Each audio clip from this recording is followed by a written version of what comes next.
All right, Walter. Got enough Walters always. Hey, everybody. How's it going? Oh, I got my page stuck on the screen there. A little book sticking up there. How's everybody doing? Thanks for being here today. Got a bunch of fun stuff to talk about. Just got back from NAMM. I think I've already getting sick, so the anthrax did not strike as far as I know. So that's good. It's definitely good. So a few things I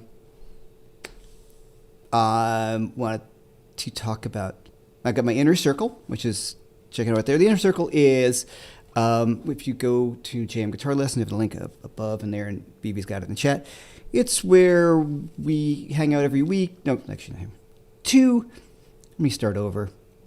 A little behind here. I had whatever. A little technical difficulty. I must center. The inner circle is part of my teaching channel. You get everything. You get all the courses, all the master classes, everything.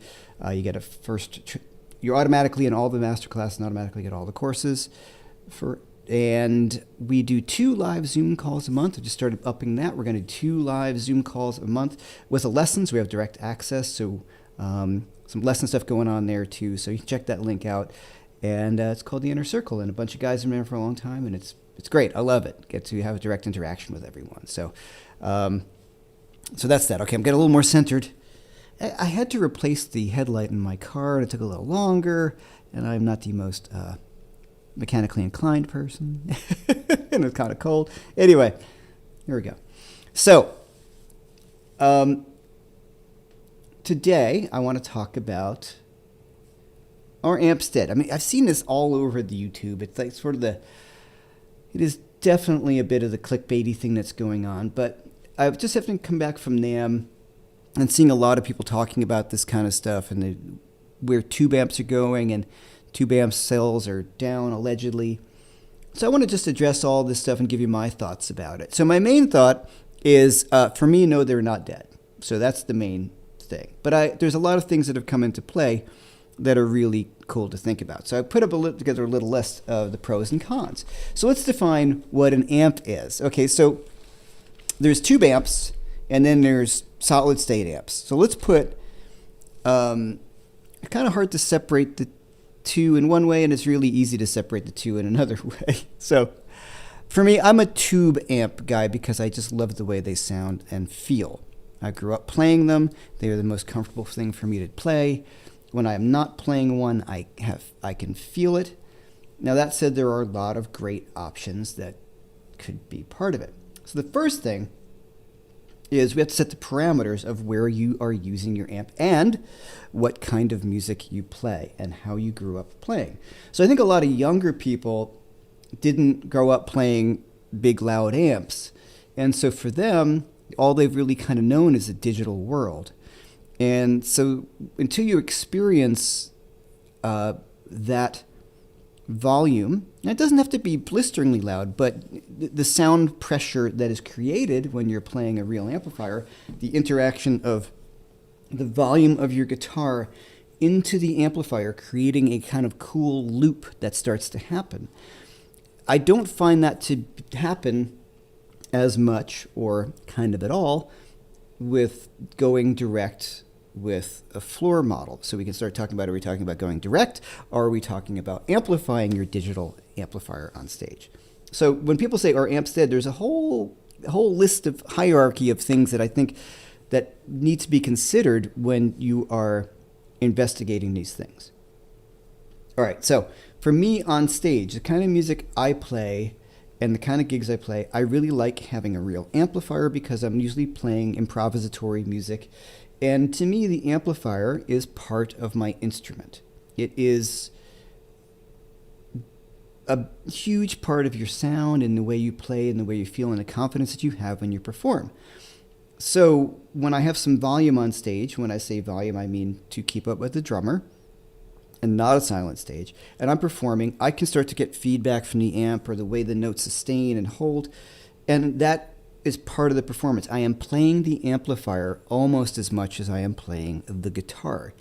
It sounds a bit corny or maybe a bit extreme, but it's really not when you talk to people who, you guys have probably encountered this when you plug into some really bad sounding amp and you're like, wow, this is rough. It just doesn't give you anything. So for me, that's really, really important, is understanding the kind of gig you are playing. So it's not across the board thing. So in an improvisatory situation, I don't necessarily have my own sound guy when I go out on the road. If you're playing a set like I'm playing on Tuesday at the Bitter End in New York City, Tuesday, come on down, it'll be great. It's my friend Sari Shore, great singer, is joining me. You get a quick sound check before you go on. You just start playing, like, chord. Okay, sounds great. Let's go. So, the stage volume is really a big part of it. So I need to know how to work my amp, and I know how to work my amps after years and years of playing. If there's too much treble, I go over to my amp and turn the treble down. So that's a big factor. So when I start playing that kind of music, stage volume is really important. I'm playing with live drums. So for me, it's always, it's always going to be a tube amp. All right. So now, what about if you're going to have a digital modeling system that you're amplifying? Well, what's the difference between that and your amp? So do you still need an amp if you want to have stage volume? So there are ways around this. And so the difficult thing, and I think, as you guys know, I use digital modeling gear all the time. I think the fractal stuff is great. I think the UA audio stuff is great. There's lots of cool stuff, the quad cortex. All these things are really, really cool. The reason why I don't opt for using them in performance is because the kind of music I play, I don't think they necessarily work for me. Also, I've been playing real amps my whole life, so there's no kind of learning curve for the amplifier. Take it from me, the last thing you want to do is go on a gig and plug into a flat response speaker, plug your HX Stomp or Fractal or anything without messing with it first, because the EQs are all very different. They can be very bright. They require a lot of practice and work that I've had the years of experience doing with a real tube amplifier. Okay, so does that make sense, guys? Right? So that's a whole other thing that I don't have the time or the location to here in New York to turn up my stuff where will drive everybody nuts, hitting chords. And then when you're on a gig, it's totally different. So the learning curve of performing with those, and I've talked to John Cordy about this, who's got a great channel who talks a lot about this stuff. I was thinking about on my last tour, maybe going digital with the Fractal because it saves on expenses and all these things like that. And we had the conversation of like, well, that's a deep pond to just jump into. If you don't have that stuff dialed in, you're going to spend a lot of your time trying to dial that in, as opposed to me using a Plexi style amp with a Celestion speaker and my pedal board, which is just like being at home. So there's all these different things. So when people make these sweeping statements that our amp's dead, as a musician, I'm not talking about in terms of the sales. I don't really know. I know they're down, amp sales, but I don't think people are gigging as much as they used to, it feels like. And lots of clubs, volumes become a bigger issue, so lots of people are really leaning towards the digital stuff. Okay, so let's talk about the cons of a tube amplifier. They're heavy. They break down. Tubes break down. And tubes are not as good as they used to be, and finding a good set of tubes is difficult. And I can see Lyle is here, and he could chime in on that. So there's lots of issues that can happen when you're using a tube amp that are a big pain in the butt, So I usually hope that there's backup at the gig. I usually have now, because the world can work such a way that I have a bit of a solid state backup if I want to go do a gig and something isn't there. I think it's always good to have some sort of backup and play. So when I was on the road, I had a Seymour Duncan Power amp and the UA Audio Lion in my bag. So if I had to plug into that, I'd have a Marshall and the amp. Now I plugged that in. I thought it sounded really good. Did it sound and feel as good as the real Marshall? No, it did not. Not to me. Maybe I could sit around and futz around with it, but it didn't. So, all right, other stuff. They get loud, the tube amps. They can be really loud, but I think that's part of it, I just don't find them as much fun to play. I find tube amps more fun to play, I should say. There's just something magical about a great tube amp that makes a difference to me. Okay, now, what are the pros? So let's talk about the digital world. Are we talking a silent stage, right? And are you talking about plugging straight into the PA and everybody's on in-ears? So a lot of the praise and worship things that people do, yeah, that's different. So the difference for me in these situations is if there's rehearsals and I'm going direct and everybody's using in-ears and it's a specific kind of music, I would consider for sure using a digital unit because of the consistency of it. And also, if you're not using an amp, why if you're putting an amp down in another room and putting a speaker in front, a microphone in front of it, at that point, the digital thing can sound better. The things that with the digital thing, and I got a really fun, I think really good interview coming out this weekend with Scott Henderson, one of my favorite guitar players. It's like an hour long, and it's great. It's coming out on Saturday morning, so hang in there with that one. It's really cool. And he and I talk about the digital modeling world and all that, and he has his own set of IRs. And this is a really fascinating point he brought up, that his amplifier and his speakers and all these things are his sound. And he agrees with me that if you're going to record direct or something, a good sounding digital unit can sound a lot better than a bad sounding tube amp. If you're like not good at miking your amp to record or have the right gear, I would go digital. And I do that when I record, largely because I don't have the location to stick mics up and turn my amps up really loud. So it's going to sound better, I think, oftentimes in the digital world. But he had an excellent point. He said, but I find it's very hard to get my sound, my tone, in the digital world. So he had his own speakers. He made IRs of his own speaker cabinet. So with his own microphone. So we're talking about a recorded sound. So he said, when I record, it sounds exactly like the rig I play live. It sounds the same. It sounds like my guitar sound. And that's the point. Now, a lot of tone is in your hands for sure, but I find there's more. It's the amp you choose and the speakers and all these things, I feel are more live. A real amp, that's more the sound. And the digital recreation, though excellent, I find it more difficult as well to be a bit more refined or, get in my sound. Like that's Jeff's guitar sound, which is largely in your hands. But I think it's an excellent point. Definitely watch that interview coming up because you talk about music and improvisation and performances, and it's really great. So please watch that when it comes live. Okay, there's lots of comments going on. That's lots of people talking about going on here. So let me just run through a few other things. So the pros of digital, if I'm going to play, say, in a cover band, like my friend Angus Clark, who may or may not be chiming in here, he tours with the Trans-Siberian Orchestra. He is using the fractal stuff. That is perfect, makes perfect sense. It's a well-rehearsed gig. There's no stage volume. Everybody's on in-ears. I would do the same. It's not an improvisatory situation where you're playing, I don't mean to dismiss that gig at all, but super dynamically with the band on stage where you're trying to create moments in time. I find that difficult with anything other than a real tube amp, in my experience. I'm sure people have got to be, you all have your own experiences. I'm talking about my experience and most of my friends too.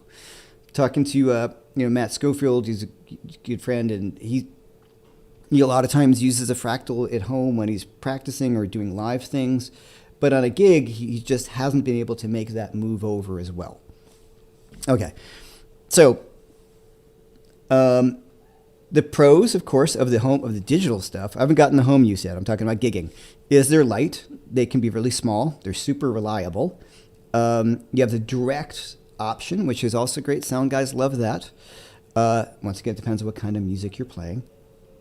They can be as loud or as quiet as you want. And they're consistent. They sound the same every time, right? So guitar amps tube amps do not sound the same really kind of every night. If there's bad power, they're going to sound different. That's a big deal. Humidity, if that's a thing, sometimes you play the same club 2 nights in a row, you're like, why does it sound different tonight? And there's all these factors that come into it with the tube amp. Feels like a bit like a voodoo science at times. But I love it because when it's right, it's the best. Okay, so they are both great and they are both tools. let's talk about home use. And I'm going to start to kind of dig deeper. Home use, digital, go digital. Your tube amp's not going to do what you want it to do anyway at a volume if you're just practicing at home. So most of my practicing and playing at home is done with my Fractal or the UA Enigmatic, which I'm really enjoying that. That's a spectacularly good pedal. The app's a bit, you got to dig into the app, but the Fractal stuff, Quad Cortex, the Line 6 stuff, if you dial it in properly. For home use, I think that that's great. Now, let's talk about one more thing. This is always the one that people get. This is the interesting one. I had this discussion with a number of friends. Right now, I have my classic reverb signature plugged in. So that's a real amp, but I am plugged into my universal audio aux. So suddenly, I am in the digital realm. I'm using virtual speakers and a load box and all these things like that. So I am playing digitally. Now, people often ask me, do I feel a difference when I play this compared to my Fractal? I do. There's just, is it worth, like if I'm going to go to a gig and I need to go direct, I'm not going to bring a big 2-rock head, an aux, and then run into a P. I'm not doing that. That's not worth it. I'm going to use a Fractal or something else. But I do find there is still something a little bit more interactive going on when I use the real tube amp. Maybe it's psychosomatic, maybe not. But many of the things that I've played in a lot of my courses, most of those things are on the Fractal. So I'm a big proponent of digital units, especially at home. You've got all the effects, you've got loopers, they're the most convenient, and they sound great. And especially if you get better ones, the Quad Cortex, Fractals, those are really much more interactive than other things. Big hands off to the UA stuff too. That Enigmatic and the Lion, I think, really great. I have not played the Dream or the Ruby. I know a lot of people really, really like them. They've done a really, really great job. I mean, I am friends with those guys, so I'm going to take that for what you will. But I wouldn't be talking about it if I didn't like it. There's other units that I've tried, and I'm just like, I just can't get with it. Now, the plugins can be really cool, but sometimes you get some latency issues. That is something you have to think about. So when I do the Scott Henderson interview, you can check that out. We talk a lot about setting your stuff for latency. That's the only issue I sometimes have when I'm using something on the computer that goes through my DAW. Sometimes that latency can just be enough that I can feel it. Like something just doesn't feel quite right. So that's computer speed and all these things. I don't have that when I play the Fractal. There probably is some latency. I don't feel it. Or the UA stuff. I don't feel it. I just play and it feels pretty good to me. Though when I was on stage and at sound check and I went and used the the Lion and the power amp compared to the real amp, there was an immediacy that wasn't quite with the floor pedal. I felt something just a wee bit different. Wouldn't be a gig breaker or anything like that, but the point to this, the plexi sound was so immediate, it was right there. Okay, so finally, if you're using in-ears versus stage volume. If I'm using all in-ears, once again, I'm just going why not use the digital? Everything's going to be, there's no stage volume, which I find terrible. I hate when I go to gigs and there's no stage volume. Because you hear a drummer, you hear anybody else, and everybody's in in-ears, or you hear those click, click, click, and you hear like real cymbals. It makes me insane. So those only work on big shows, maybe. But if there's only in-ears, I'm going to go digital, because why not? It makes life much easier, and the sound guy will love you, But one thing to think about is everybody's using an aux. That's the digital world. You've digitized what you're doing. You've entered the digital realm. So when people say to me, should I get like a 2-rock and an aux to practice at home at a low volume? I say no. Either get a digital thing like a Fractal or etc., or just a cool little small tube amp and some pedals. That's the way. So are amps dead? It depends on your gig. That's the true answer. If you're just playing at home, yeah, maybe. But if you're actually a performing musician and plays the music that I play, improvisatory music, where interaction with the band is key, I would say absolutely not. Our tube amps did. I think that the solid state stuff's getting better and better. So at some point, they probably will reach that where I feel that it feels just as good. That may be some sort of psychosomatic stuff on my part. I find it to be more tricky to get great, clean, and edge of breakup sounds on digital units that I feel comfortable with. The heavy distortion, I think that's a little easier, but I find it to be a little more difficult. It feels better to me to an actual amplifier. So I don't know if this is adding to the thing, but there is no cut and dry is my point. For me, amps are absolutely not dead. They are part of the way I play guitar. They're the way everything sounds. Do I hate moving them? Of course I hate moving amps. They're a big pain in the butt.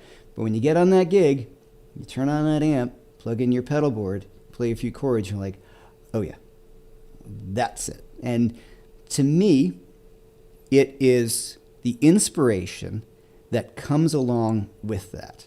All my favorite guitar players, all those sounds I loved were created on these things. Can they be digitally simulated? Yes. But they don't feel the same to me. They just don't. So the pedals on the floor, the amplifier, in an improvisatory situation where I want to have interaction and total control over the dynamics and what I do, there is no replacement. Now, one final thought once again is accessibility. That's huge. I know if I want to go turn up my overdrive on my amp, I go over and turn up the overdrive and I go back to playing. Or if I want to turn up the gain on a pedal or the treble, I just lean over into that knob. You have to really know what you're doing with your digital stuff because there's a lot of menus and things like that. You can set them up ahead of time, but you really need to know them really well, and there is a big learning curve. All right, so hopefully that's kind of helps. You know, it's a lot to think about. It's a whole lot. And so there's lots of great. Let me go back to some questions. If you have any questions, please use the question. I do want to take a quick break right now, and I just want to talk about something. I got a video coming out with my friend David Grissom on his, got the DGT semi-hollow, and I got it from my good friends over at Watchtower Guitars, and they just got one in. Somebody last week tried to get one, or the week before, and they were out. They've got one in, but if you call them, put the number, they've got a bunch of DGTs there of all different price ranges, and they will give you a special discount if you name my name. I can't say how much the discount is because it's more than they can advertise. But if you give them a call over at Watchtower Guitars, and I put my little phone number there, they will hook you up with a pretty cool discount, by the way.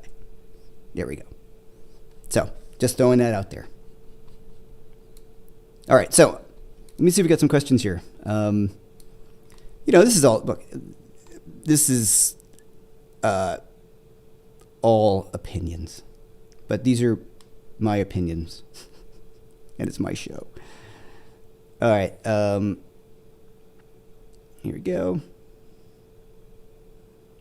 All right, running through.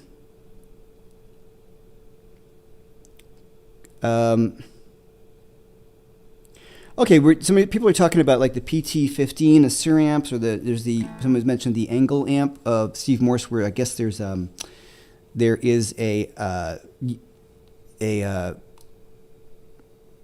what do you call that thing? An IR loader in it.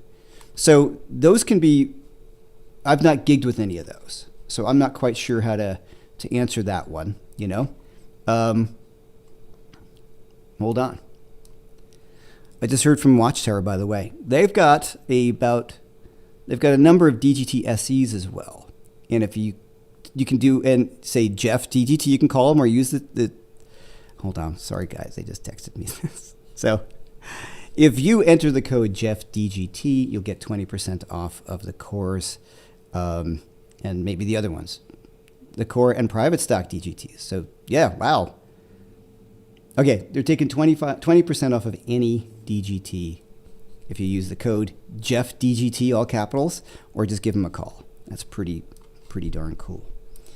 All right. They're a little slow with that stuff. All right, so I haven't tried one of those. I think that's a really cool option to be able to run a direct signal out to the PA.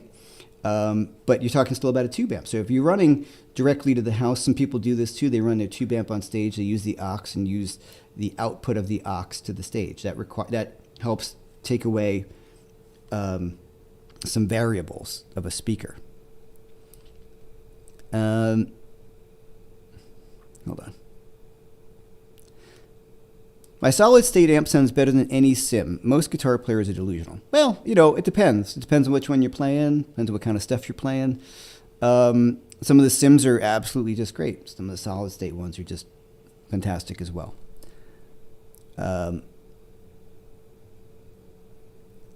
Welcomes from Guatemala. What's up, Jose? No questions right now, just hanging around. Good to have you here. Love amps here, especially the Rev 40 or 20. The XLR out, it just works wonderfully. And by the way, nice shaking hands at NAMM. Oh, yeah. Hey, man, what's going on? Just looking through the things. Tube amps aren't dead, they just smell funny. Amps will never be dead, period. I'm no purist, however, but most of the time is spent on sims and modelers. When I get out to play, I take one of my amps. Depends on your use and your cases. Yes, that's it. So, I mean, I'm having fun with you guys on that whole YouTube-y thing of like, are amps dead? No, it all depends on what you're playing and what you want and everything. I practice mostly on sims. I go out in a gig. I got a gig coming up on Friday, and then I have my gig. And for Friday, I just put together a smaller pedal board that's on the floor here. But I'm going to test it out through my amp, and I turn it up a little bit, and everything sounds good. But for a gig, I always want to bring an amp, especially up this gig on Friday. I don't know if I walked in and wanted to go direct. Do they have a good monitoring system? Like all those things that you just never know. So an amp, are you too loud? Yeah, a little too loud. Okay, can I have a little more myself in the monitors up front? Okay, great. Okay, I don't hear for myself in the monitors. I'm just going to turn up a little bit. It's really, really what I'm used to. But yes, both are really good, and I think the modeling stuff, as you know, I think it sounds amazing. Okay. Okay, this is Jan Eriksson. If you record your guitar with your own music, when you get guitar with your own music, do you use the aux box, or do you think about getting better sound with a microphone in front of the speaker? Kind of talked about that. I use the aux. I've tried miking stuff. There's a few things that start to happen. One, I get a lot of background sound. You live in New York City, Brooklyn, siren will go by. The mic will pick it up. I can't turn the amp up enough. I don't have a place where I don't have one of those quiet boxes, which are not really all that quiet anyway. The idea of soundproofing something is really just doesn't work. I mean, you can spend all this money trying to soundproof something, and my neighbors will still hear it. I don't want to torture people with that. Also, mic placement is massively huge. The kind of mic you have and the inputs. So this is where, for me, the digital realm, even using my tube amps, has really paid off and been amazing. So for home recording, and I've sent people stuff that I've done both on Fractal and on the aux, and nobody's known. They've been like, oh, what amp was that? And I thought, oh, it's my T-Rock. They're like, oh, great. What mics did you use? I'm like, 421 and a ribbon mic, okay, Or just guys I know, well, it's just the aux, and nobody's ever complained, because they can EQ it the way they want as well. I can also, if I really want to, send a direct line out, and then they can do whatever they want with it. Lyle from Psionic. Lots of very bad and popular promoted on YouTube tube amps out there.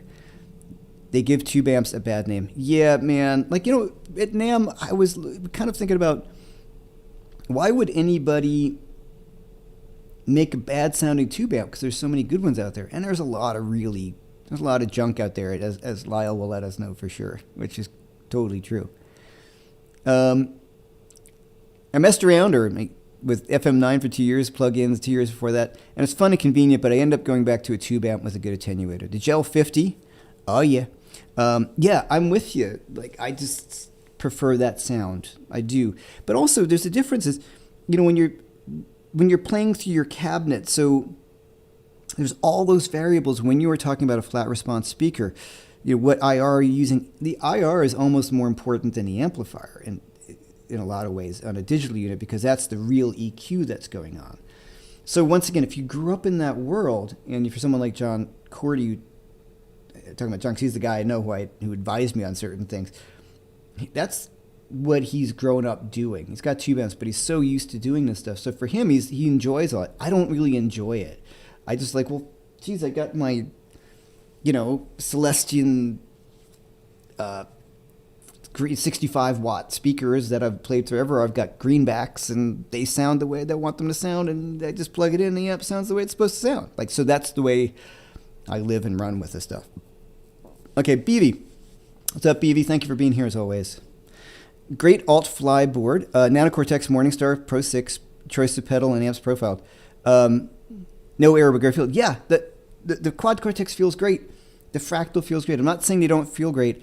It's just depending on the gig. Now, will I choose that maybe over a backline amp that you don't know what it's going to be? Yes. So that's an excellent point. Let's bring that up. So if I'm flying around, right, and I don't know what's going to be there, I'm going to try to minimize any of those issues.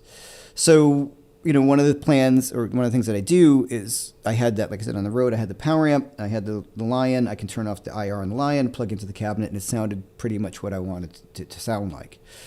So I can ask for a Marshall cabinet or something like that, and then you can use the modeling stuff, and you could turn off the IR. That's a great way to go as well. So that's really cool. Right. The hot rod DeVilles and things like that are pretty common on the road. I just don't really care for them, and I often usually just bypass the preamp section, use the power amp section with a Kingsley pedal or something else. I just think that sounds better. So in that kind of situation, maybe running a digital unit when turning off the IR, that might be a better option. So, yes. Once again, we're in the world of great options now, which is great. So many pedals are tone suckers. If you're happy with your amp tone, try bypassing some of those pedals that you accumulated. My Boss Looper kills my amps. Yeah, some pedals are just tone suckers for sure. Hold on a sec. Okay, so I believe the Edge, love or hate him, I love the Edge. Uses fractal gear in U2's Sphere residency. Years and years after playing Vox's AC30s. Does the venue dictate it? Psionically. Yeah, but Jason, his sound sucks now. Apparently, and this was through... it was James Santiago, who is one of the masterminds over at UA, who designed the aux, and he's the guy behind the pedals. And there's a video of Joe Walsh talking about, or showing his pedal board, and it had a bunch of the UA pedals on it. And apparently, when you play the Sphere, you can't use a real amp. Like, there's something about the way the sound is, or the stage, or something like that. That's what I was hearing, that everybody goes direct when they play there. So that's probably why the Edge did it. Also, the Edge's rig is so complicated that, it's a lot easier to have some of those, especially if they're doing fly dates, or some place where they're going to be in in-ears that can't really accommodate amplifiers. I'm sure he probably misses his amplifiers, though. Okay.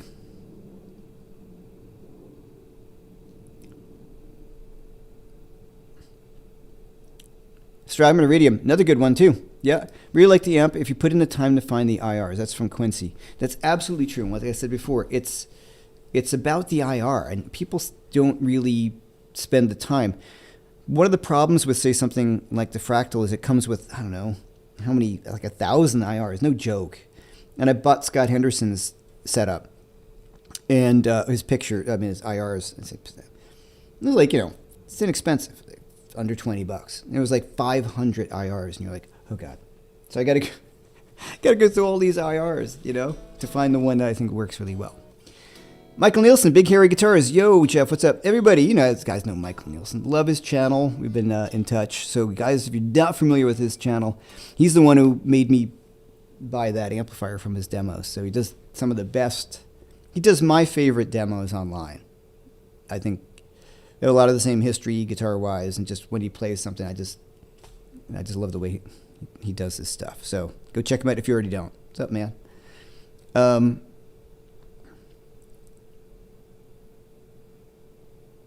Yeah, you bring the right tools for the job. The pro has more than one tool. That's absolutely true.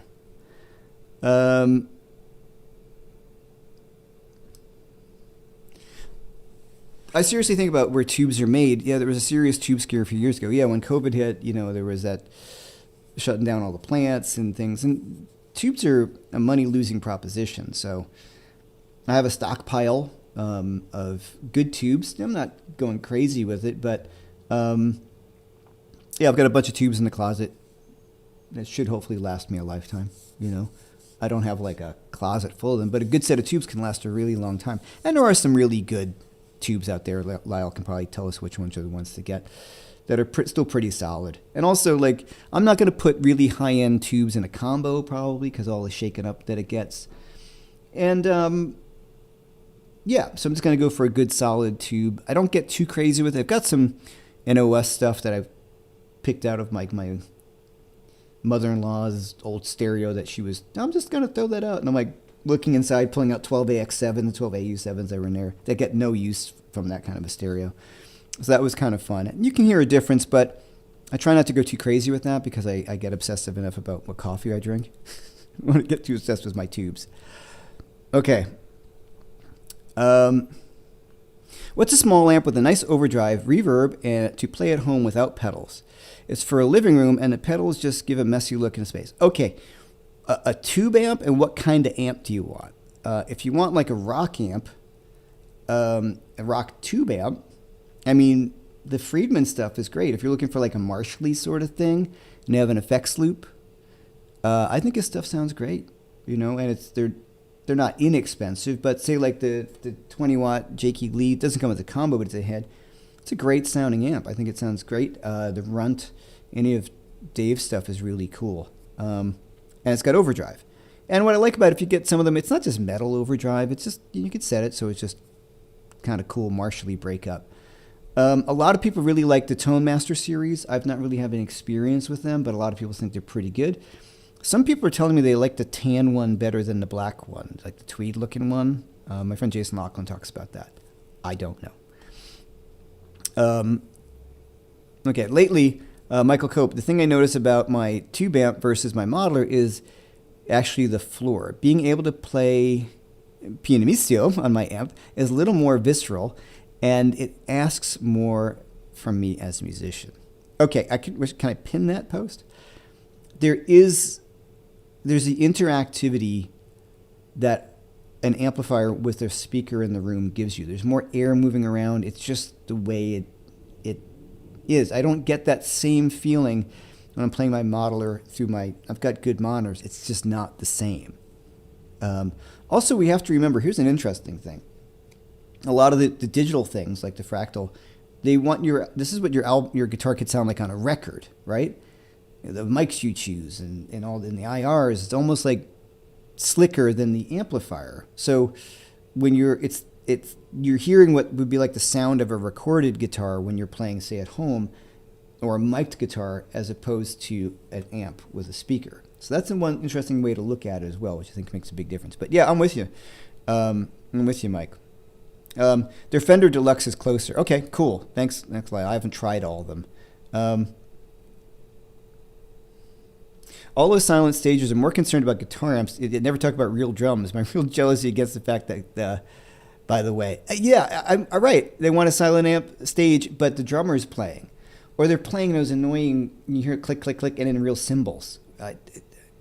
It's a different world, like I said. I can't hang with it, especially for what I do. But, it depends on what the gig is. Like I said, if you're playing, most big bands are going to maybe have a silent stage, in-ears, and use digital stuff. It's easier for the sound guy. It's way less expensive. Things don't break down. Everything sounds the same. Oftentimes, a lot of these big bands are on a digital, like they're on SMPTE, or MIDI, I should say, and sometimes the patch changes on things are all through the computer, so you're playing, and suddenly the keyboard player's patches will change for the song in the time of the tune. But, when I saw David Gilmour play, and of course he can do whatever he wants, him on stage with a real amp, there's a thing. So it all depends, like I said, the kind of music. But if I'm playing in a cover band that plays the same thing every night, why not? Why not go digital? Have you used the Friedman's two preamp, like the IRX? And I haven't tried those yet.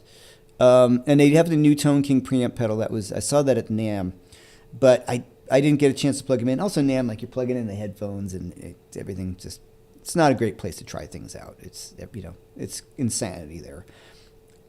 Excuse me. So haven't checked those out. But what I hear they sound great, and there is like an option I would consider because why Dave made it. You have the IR in there, but you have a tube thing, so you get that feel of the preamp, hopefully because it's running at plate voltage. And I can change bass, middle, treble on a unit, like the pedal, as opposed to having to go through menus or anything like that. So that's definitely something I would consider. You can run that into a power amp. Might be pretty good. Jason Carter. Solid state amps are ready to go. Tube amps, you need at least 30 seconds before you can hear anything. I mean, come on. Funny. Right, so once again, if you go over to Watchtower Guitars and hit Jeff DGT, you can get 20% off any DGT there. It's pretty big. Okay. How often do you need to back up your amp on a job? Would you feel better with a solid state one, like you show? I usually will, a lot of gigs, like I said, I will bring, I do bring a little backup, the little solid state amp and the, one of the UA units. So it's just like a little bag and have it with me. Just in case something goes down, I'm ready to go. It happens, but not that much. And if I'm playing a club, they usually have another amp. If they don't, I always like to bring a backup just in case, you know, but not another tube amp because that's a big pain in the butt. But something small like that, sure, I'll do that. I mean, if there's one amp and it's something small, I'll bring it with me just a little less worry, you know. Oh, congratulations on the round of your first Total Guitars. I'll sell like hotcakes, no doubt. Yes, the new ones are almost done. We got my signature on the back. Hopefully I'll get one on here. If you look on my Instagram page, those are out. Once again, if you were interested in one, you can go over to contact Michael Tuttle directly through his site. If you want to reach out to me, mackerlanemusic@gmail.com, I can hook you up with that. Totally psyched about this guitar. I want to. Without an amp, how else are you going to get feedback? Yeah, totally. That's one of the things I'm talking about. Like, I can't get them with the fractal units. You're running over to you can if you're running through speaker, but if you're going direct, you're not going to get feedback. That's that interaction that I'm talking about. Right, have you seen, we talked about this for a second before, have you seen the Engel Steve Morse attenuation, 2 notes, reverb and delay built in, 20 watts? Could be great. I've not tried it yet. I mean, the concept is cool. It's all comes out to, you know, the how it sounds. Could sound great. 20 watts is, I don't like, 20 watts is a little low for me for stage. Headroom wise, not volume wise, but headroom wise. Dallas said the Edge no longer uses amps, and they've made a transition to all UA stuff. Oh, interesting. As opposed to fractal. I like whatever inspires me and makes front of house happy. I care less about front of house. I'm more concerned about what makes me happy. Within reason, of course.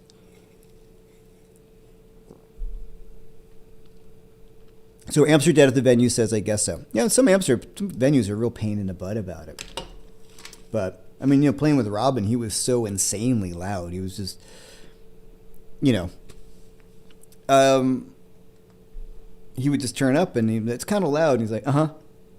Or, I know. I've heard him say, I know. And then, you know, that's the way. My favorite quote by Robin is, guitar is a loud instrument.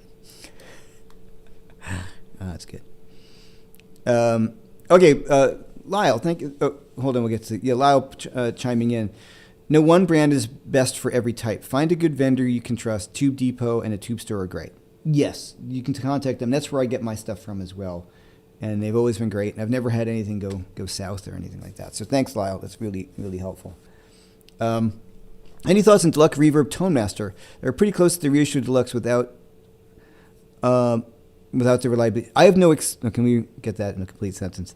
Any thoughts on the Deluxe Reverb Tone Master? Are they pretty close to the reissue Deluxe without reliability issues? I don't know. I've not played them. I've played one for a short period of time, and it sounded pretty cool. Pretty good. I was going to say cool, pretty good. Cool. Sounded pretty cool. I can't say. I don't know. Maybe Lyle, the all-knowing Lyle, will chime in because he's worked on them.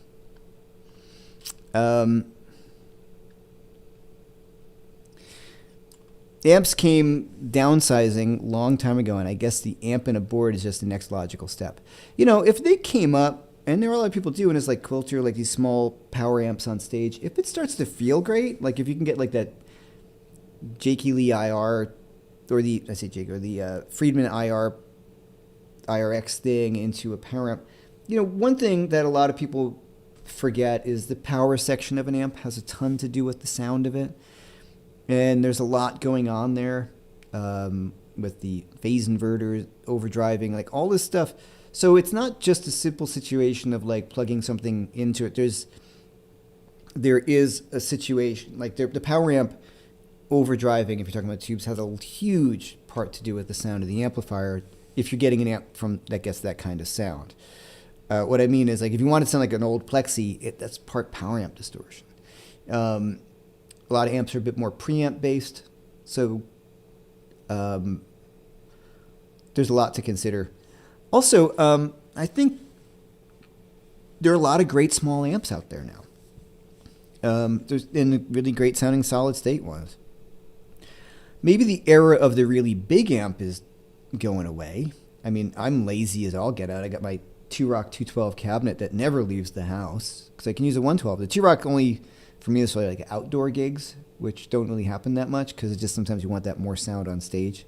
But the 112 is just fine. I think the 212 sounds better, but sometimes it's just way too big for a room. Like the bitter end, I'm not bringing a 212. It's not that kind of room. I bring the little combo, and it sounds amazing. So I am for like smaller amps. I think it's really easy to be overpowered on gigs. Like this never leaves the house because it's 100 watts and it's really heavy. It's just not, I can do that kind of thing at a much lower, not exactly the same thing, but I can't do that. That thing can't do what it's meant to do at any place that I play. All right. Good morning from Fukio, Tokyo. From Fuko, Tokyo. All right, great. What's up, man? I have a deluxe reverb reissue and compared it to the Tone Master. I like the way the deluxe reverb reissue breaks up, and it definitely has a feel thing that you miss with modelers. It's often what I've had my experience. Good point, Jason Carter. I think the world we live in is tailored for convenience these days. Digital equipment is way more convenient and compact. Yes, I think it really does affect certain things that I like about gigs. Like I saw when I was at NAMM, they had the PRS concert, and I was using amps on stage. That was a ton of fun. Every place I went, the 2-Rock party, everybody's playing real amps. Like there's just a thing, It's just sounds great. But moving around. How do we change this world back? I have that question many things in this world. Michael Nilsson. Oh, great. That new Tone King pedal is one of the best amps I've ever heard. Great feels and sounds great. Great. I haven't tried that one. I'm looking forward to it. And if you say so, then it is true. Even Van Halen got complaints about being too loud. That never stopped him. Yeah, look, sometimes it gets really, really loud. I don't want to get on a gig where it's just so loud that you're I don't want to kill an audience. I don't want to kill my ears. I wear earplugs. We've talked about that many times. Not so much because I'm so loud. It's just because of cymbals and lots of noise exposure. But if you're playing in a rock band, like my music's largely rock, it's going to be a certain volume to play with the drummer. So, but I don't want to be so loud that it's my dogs, that you can't, that people are sitting in the front row causing them pain, or I'm on stage going, oh, this is terrible. You know what I mean? This is terrible. Okay. Michael Nielsen. I played a gig directly through a Line 6 and had a pedal activate artificial feedback. You got to do what you got to do. Absolutely. That's pretty funny. Okay. Lyle saying that, where was this go? That angles are poorly built. Okay. I trust you completely. Let's go to his channel. You're always very honest. And you won't advise me that Friedmans are very well built. So that's really important.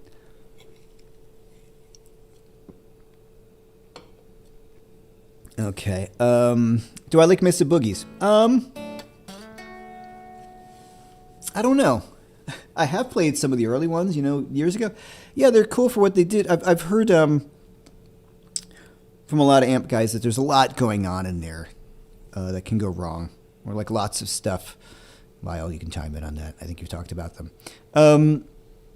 I've played the rectifiers, and I've played, the early ones, like from the 80s, and I thought they sounded cool. I don't have a lot of experience with them. I've been more of a Marshall guy, and now a two-rock guy, and a Marshall guy, or Friedman, Marshall, Nick Granville, it was great to see you, Nam. Yeah, it was awesome meeting you, Nick. Sorry I couldn't grab that beer with you. I apologize. I made it home just fine.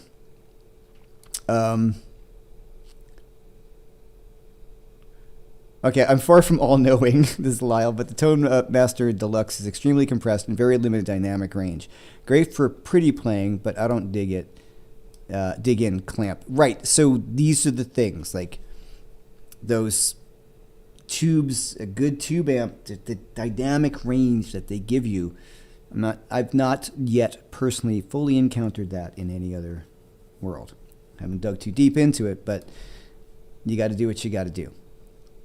The Edge was using Fractal on a number of UAFX Ruby pedals and other effects. I'm sure his stuff is pretty detailed. Guitar's Art. Good day, Jeff. What is your first impression of the new Marshall modified amps? I actually thought they sounded pretty good. I got a chance to play them. I got a chance to go into the back room and try some things that I'm not allowed to talk about just yet that are coming out. Everything sounded good. They're starting to seem to make the things that we've always wanted them to make, and things that companies like Friedman are doing. Like you can change bright caps, a little bit more gain, like master volumes. They're doing a bunch of things that people have been doing forever, and I've always wondered why Marshall hasn't done it themselves. So they're entering that market. I thought they sounded good. I have no idea what they look like on the inside. Hard to beat some of the stuff that's going on with Friedman in terms of that. But they sounded great, and they were super cool, and we all love Michael Schenker over there. So Angus and I were like, what do you got to do at 2203? But they were really cool. They were excited about where the company's going. I think I heard they got sold to a Chinese kind of hedge fund or whatever, who knows. But I thought it sounded good. That Plexi modified one sounded really good. So that's all I can say. Okay. I use a Pod Go through an GXT100 and have zero tone complaints about it.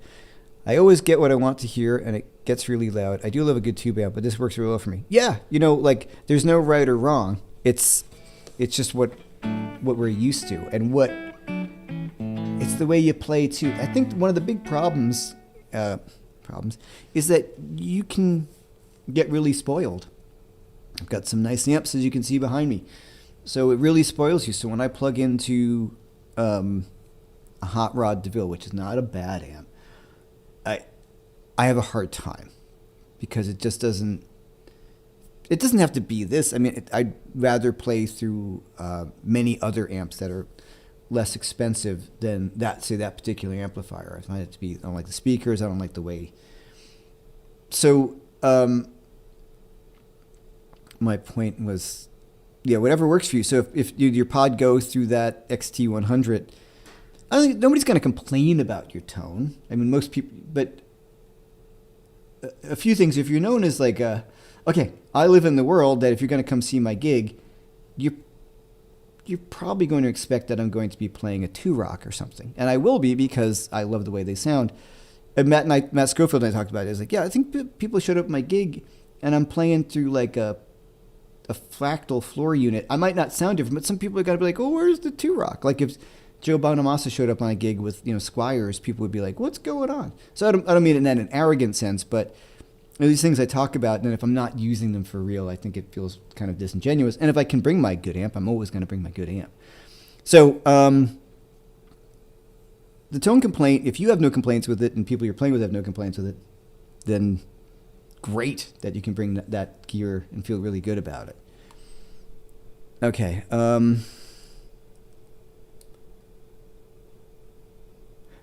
Practice hard so you get really good, and being loud won't be an issue, right? Well, Scott Henderson and I talk about this in the upcoming interview. practicing at home and then plugging into your same rig at volume is two completely different experiences because you're dealing with sound pressure and feedback, and it's a really interesting conversation. That's a huge thing to think about too. As I said in my video a few weeks ago, that practice with your rig at volume if possible, because what you set up at home is not going to sound anything on the real gig. Nothing like it. I mean, okay. Brianna Seri, Robin Ford sounds good in his videos, whatever volume, of course. Can't tell how loud he's on the phone. I don't fuss around much with a practice amp at home. Recording is one thing, but live performance is right. Yeah, Robin sounds good in everything. Like, he always sounds like him. I think most of us always sound like us, but I'm talking about from the artist perspective, that if he's not, my phone is asking me if I want to call Robin Ford. That's funny. I think it's when I pronounce your last name, I thought it said Siri, so it's trying to call him. It's how we feel when you're performing. That's the big thing. He's going to sound, we talked about this, like, yeah, I sound kind of same, but it just doesn't feel good. So that's a big part of it. Scott from Baltimore saw a NAMM clip about Orange Baby tour amps, like tube amps wired with JFET transistors instead of tubes, 100 watts, I think. They look neat. Yeah, at some point this is going to be, sorted, probably, and they're getting closer. Oh, I would love something that sounds exactly like my T-Rock, but was tiny. As my friend Tracy said, great tone is loud and heavy. What do you do with overhead lights causing your amps to buzz? Any way to get rid of it? No, use noiseless pickups, or just learn to deal with it,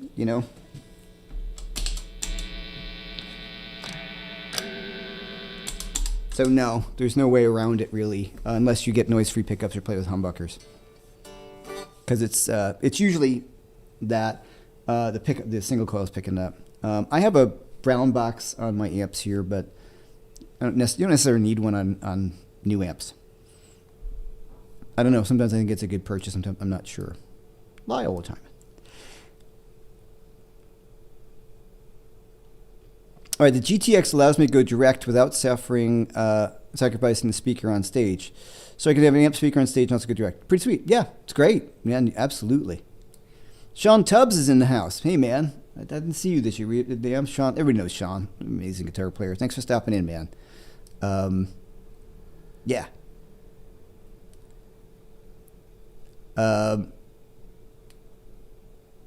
People get mad at me when I tell them Mesa does inside people get mad at me when I tell them what Mesa does inside the box, so no thanks. That's Lyle. So yes, this is what I've heard as well. Where can I get that awesome David Grissom hat? You got to go to his gigs. I'm wearing it. When David gave it to me when I were at NAMM. He's like, I keep on forgetting to send you the hat. So it's a David Grissom hat that he sells at his gigs. So yeah, you got to talk to him about it. Love the Magnetone, but it's just too pricey for paying at home. Okay, let's talk about that for a minute. Yeah, this is expensive, but this is my job, and I work with companies, and this is my job. And since it's my job, and my job is music and amplifiers and things, like there's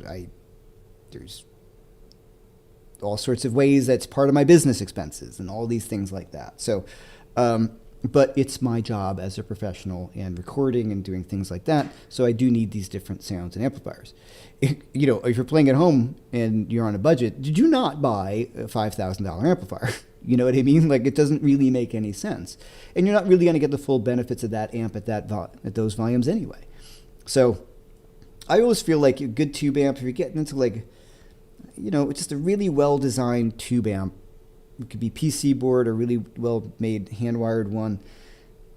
It seems to kind of be floating around that $1,000 range in the States, where you start getting into things that start sounding kind of really good to me that might not fall apart on you. Yeah, there's no reason to go with a crazy amp unless you've got some money. Then who cares? I'm not gonna tell you to spend your money. Nick Rainville, did you end up going to the PRS event? Seems like you would have been fun. I ended up at a meeting, so I couldn't go. Found an invite eventually. Yeah, there was a big PRS party, the 40th anniversary. And yeah, I went. It was a ton of fun. Who played? David played. Tim Pierce. John Mayer played. Mark Lettieri Orianthi played. A few people whose names I didn't know. Kind of out of it anyway. It was fun. Yeah, it was really good. It was really, really well done. Everybody sounded great. It was a fun event. Yeah, for sure. How's that?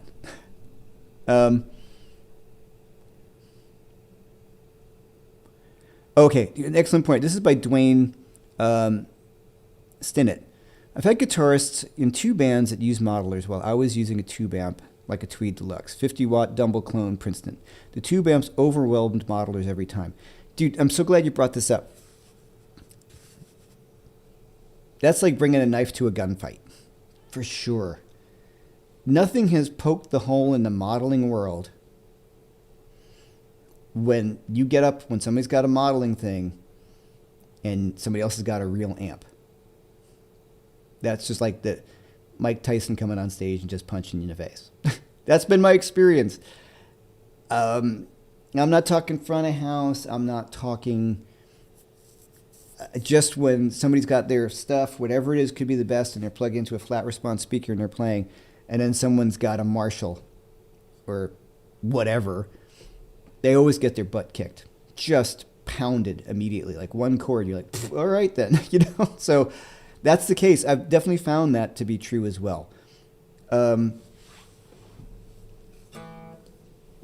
when I just was thinking about maybe going digital on my last tour, it's because there's a keyboard player, he's going direct, and there's a bass player. If there's another guitar player, in no way in a million years would I go digital.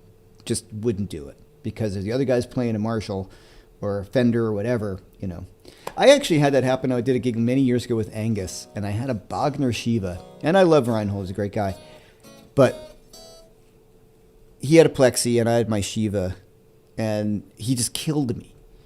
Like, there's the frequencies of that Marshall were just bam, and the Bogner is much more,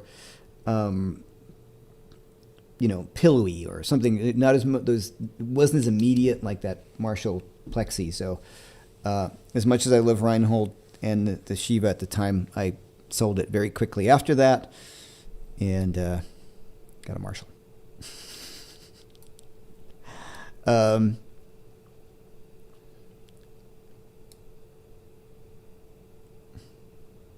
So Beavis, yes, Dan was impressed with the Marshall. Suspect they were in the pipeline well before the major sale to a Chinese company. Yeah, they were into it, and it was so cool to see them into it, like the new stuff that they're putting out, largely because it was cool. Like, they were listening to what we said. Because I remember last year, I'm not taking any credit, of course. My friend Hugh works at Marshall, and the guy who is from Birmingham is Sean. I think he's does some of the demos. We were talking last year about, I'm like, guys, can you just nothing. I still just love things saying Marshall on it, like it's Marshall.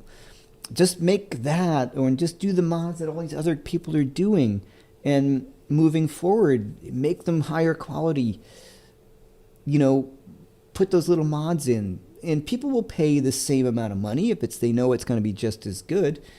And they were in agreement. They're like, yeah, and like I was talking about Schenker, like, why don't you just do a Michael Schenker? I know it's a dated guy, but that classic sound of like that 80s kind of Marshall, or not even, which is why I like this Friedman so much. It's basically like a 80s, not 70s, 80s sounding Marshall that's got some mods to it.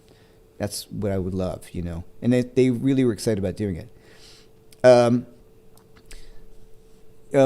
Michael Gilberto, forgot to compliment you on a nice TPS episode. Thanks, man. That was fun. I really enjoyed going on that pedal show. Great guys. Saw Dan at at NAMM too. He's such a nice guy. Really cool to hang out with him for a little bit.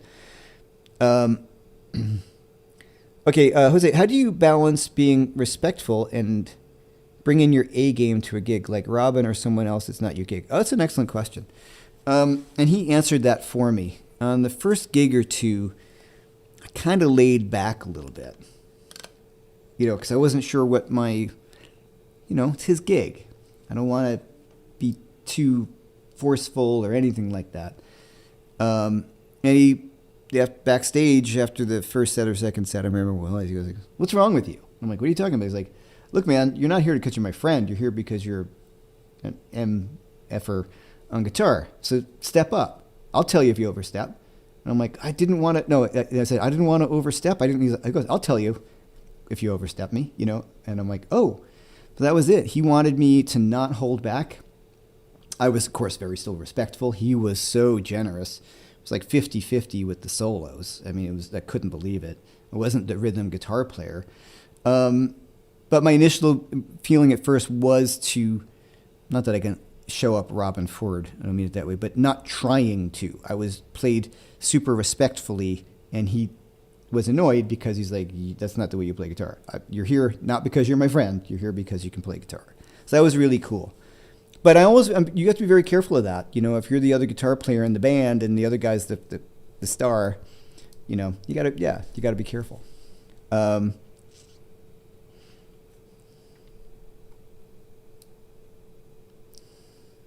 Okay, hold on a sec. Okay, Lyle, right? Only needed for old amps, mostly pre-70, but safe for use for creative purposes within reason. That you're talking about the brown box. Yeah, I kind of figured that out afterwards.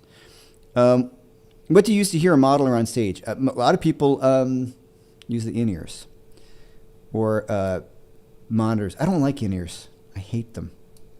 Not how music doesn't feel right to me. Oh, yeah. Jeff has my British Blues course, British edition. Blues Rock Masters, it's 75% off. Thanks, man. I'm too busy talking. Hold on. I'm going to post that. Thank you for reminding me. Yeah, my British Blues Rock or Blues Rock Masters is 75% off right now. There it is in the chat. Thanks. Forgot about that. And the Inner Circle. Where the hell is Keith? I know, right? Well, I wasn't on his thing yesterday, so. Amanda Coombs, welcome. I've seen your name in the other forum, so thanks for being here. How many guitars and amps count as business expenses for tax? It's not a many. It depends on how much they are. Certain things fall into, like, if you're buying a lot of vintage stuff, that's considered a different thing. Ask my neighbor if amps are dead. That's pretty funny.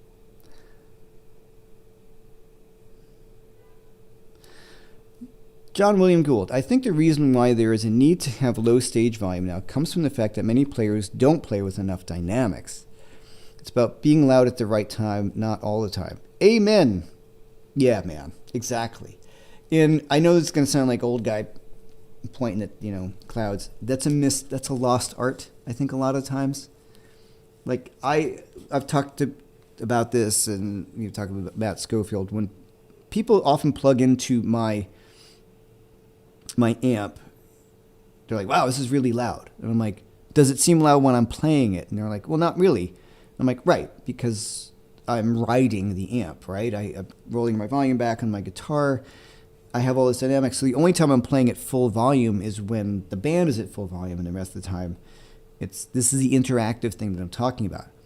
That with in-ears just ain't a thing that I've experienced. And loud for the sake of loud is bad, but being able to have that volume, which gives you the headroom in which you can be dynamically creative. So that's one thing that I find to be very tricky with in-ears. When I did some of those church gigs, it was never any fun. It was just a job, like just that and being an atheist. You're playing this, I'm like, there's nothing going on. You're just playing songs. You're just playing them. You do the best you can, but it's not real dynamic. It was a great band. It just didn't have the same experience. But it's not that gig. That's a different gig. You're a jukebox. All right. I purchased Blues Rock Masters Edition course a few years ago. This is the same one. Yeah, it's the same course. You had purchased it. Oh, Sam, you had purchased Brett Papa's website. Yeah. Email me, macarlanemusic@gmail.com, and I will migrate you over to, I did this course a number of years ago with Brett Papa, and now it's available on my site. If you have purchased it with Brett Papa, just let me know, and I'll have it available to you on my site. Just shoot me an email. Okay.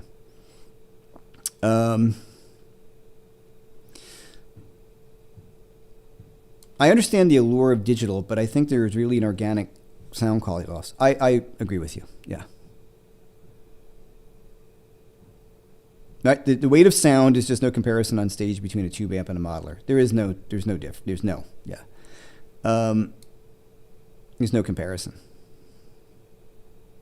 Does anyone have an example of their favorite guitar track that uses a modeler? More than you think. I don't have anything in my head that I know is exactly a modeler.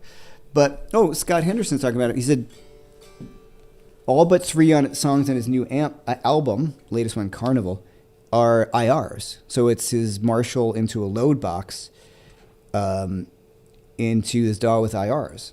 So is that digital? Sort of, right? So that's where he's talking about getting his signature tone by miking, like getting IRs of his actual cabinet. So that's an interesting thing to think about too. So there's way more than you think. Way more than me.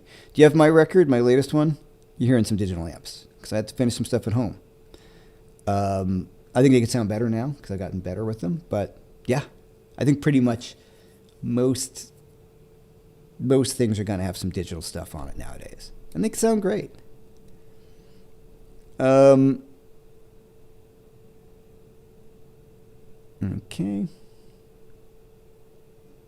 Right now, I think of a lightweight alternative to my UA FX. Right now, I'm thinking about a lightweight alternative to my UA FX Dream 65 and the Power Station as a power amp into a 112 cab. Yeah, there's, the Power Station sounds great. Seymour Duncan Power Stage sounds pretty good, and a lot of people really like the Quilter Power stuff. Great history. Are you friends now with Robin? Yeah, totally. Yeah, we're still friends.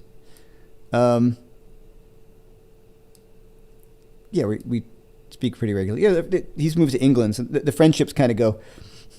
Not friendship. Like a lot of friends, the talking goes up and down. Sometimes we're really in contact, and sometimes we're out of contact. But yeah, I still consider him one of my good friends.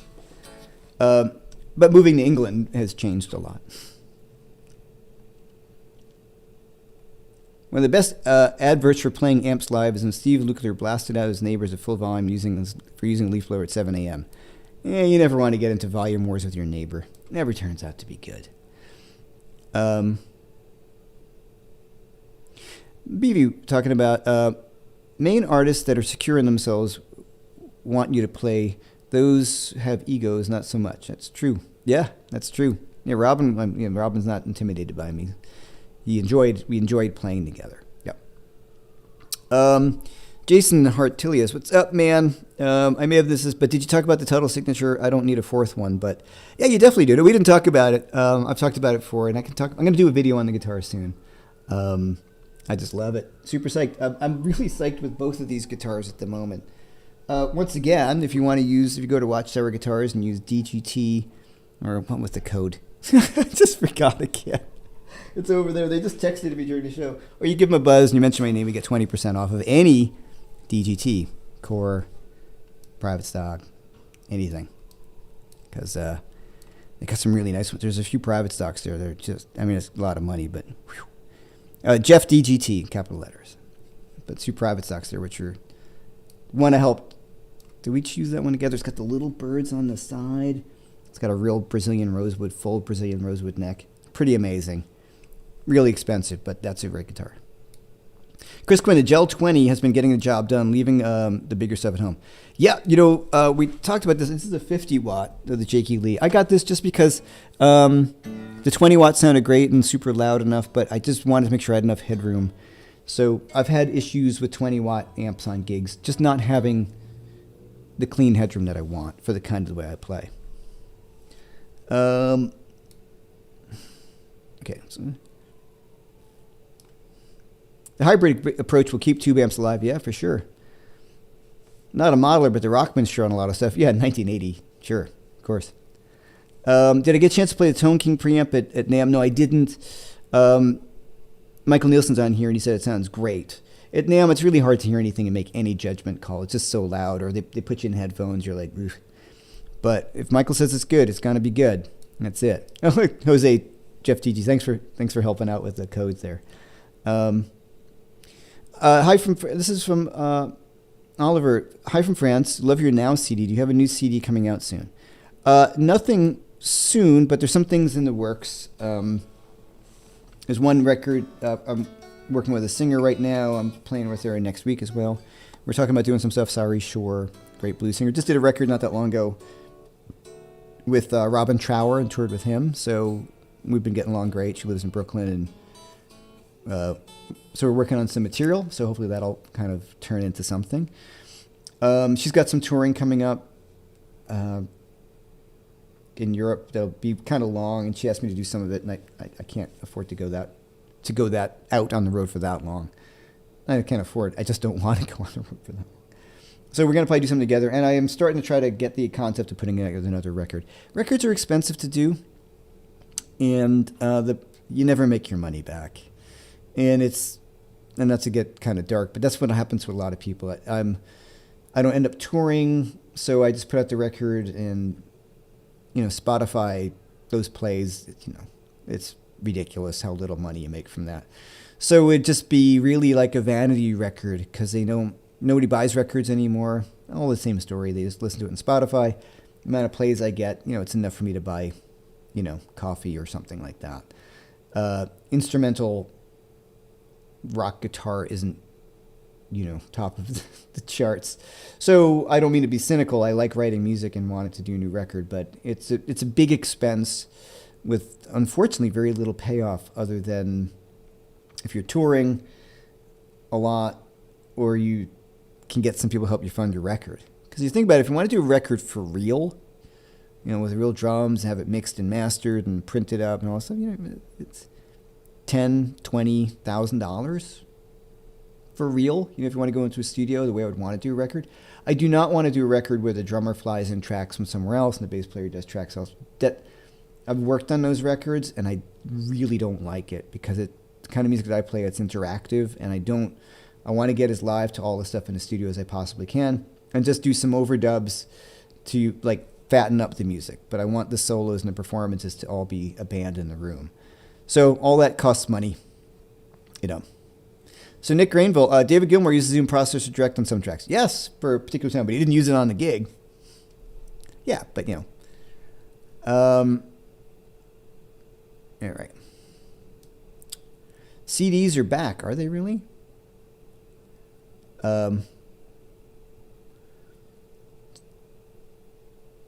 Is most of your catalog on Amazon? Yeah, it should be. Yeah, my catalog's 2 records. My record, I know that's on Spotify, and I know it's on Apple, probably on Amazon.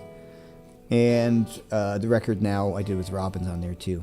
But I really would like to do a new record. I mean, I enjoy writing music, and that's something I want to do. I'm keeping BB late, and I'm running late here. Okay, so once again, the Inner Circle, that is in my channel, where it is a subscription based. You get everything. You get all the master classes and the workshops. First, you're automatically enrolled in everything.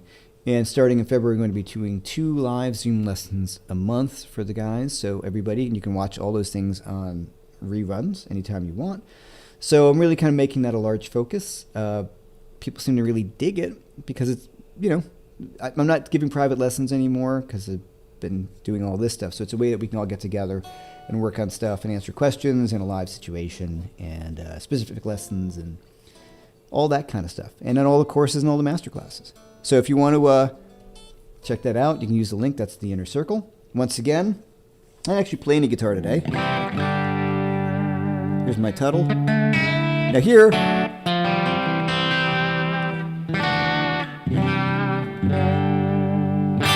that sounds great. That's my 2-rock into the aux. So that sounds awesome, but it sounds different than my 2-rock just through the cabinet right in front of me. There's a different thing going on. Once again, many of these digital things that we're doing are emulating a mic'd amplifier, so already processed in a way. So that's something to think about when you're really kind of going what do I want to do? What do I want?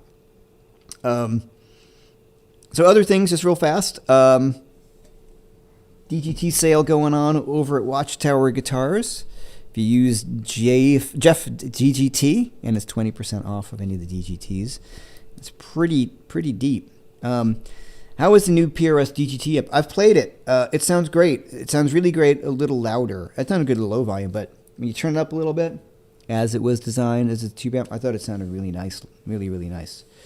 IRs save the ears. Well, you know, don't play too loud and wear earplugs. You know, IRs are cool in one way, but they ruin the fun. They do for sure. Nano Cortex, I hear that's pretty cool too. There's all sorts of ways to do all this stuff. I was talking to David Knopfler, Mark's brother, and he told me he got the same money for 10,000 Spotify downloads as he does for the sale of one CD. It's unbelievable, you know. So that is one of the biggest problems. I want to do another record, but, you know, it does cost a lot of money, and it's a lot of work, and it largely becomes a vanity thing.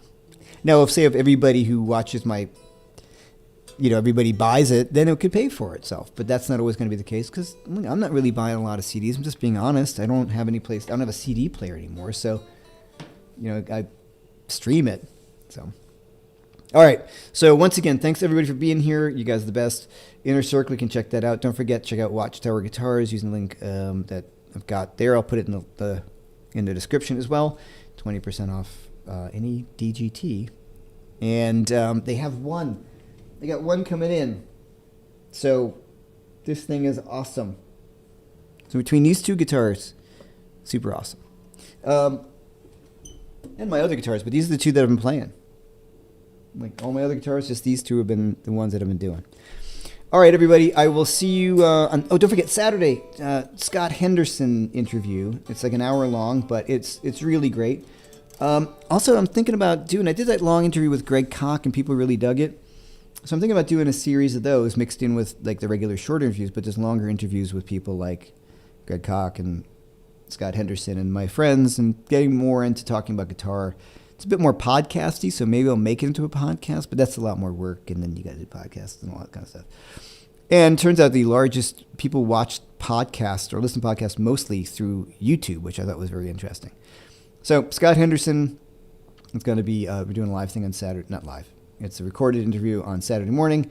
So I hope you guys will dig that. And BB, thanks so much as always. And I will see you guys, next week.